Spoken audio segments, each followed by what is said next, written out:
The Evolution of Evolutionary Thought, Part 3. Welcome, class. Let's get started.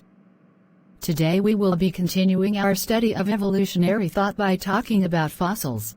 In the last class, we learned that geology showed the Earth to be older than 6,000 years, which seemed to contradict the Bible. Well, another piece of geology was causing problems. Fossils. For hundreds of years, people were finding fossils but didn't know what to make of them. I read that people thought fossils were deformed organisms, or some kind of trick of nature. That's right.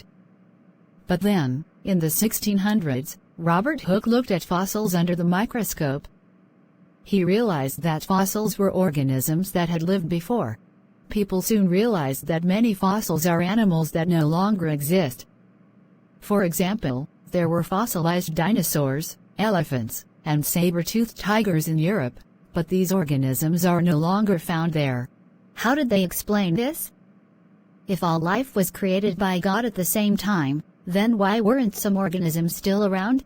Well, people looked to the Bible for answers.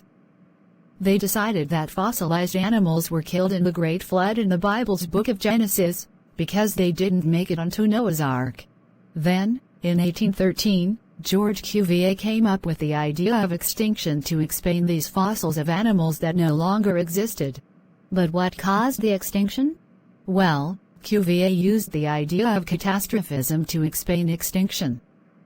He said that the Earth had experienced a series of catastrophes, and this made some animals extinct. But the fossil records show that different organisms lived in different times. This meant the Earth used to be very different.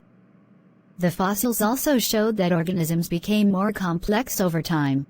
But if all life was created by God at the same time, and all life now was just like it was at creation, this didn't make sense. That's right. So, scientists started to think that maybe organisms were changing over time.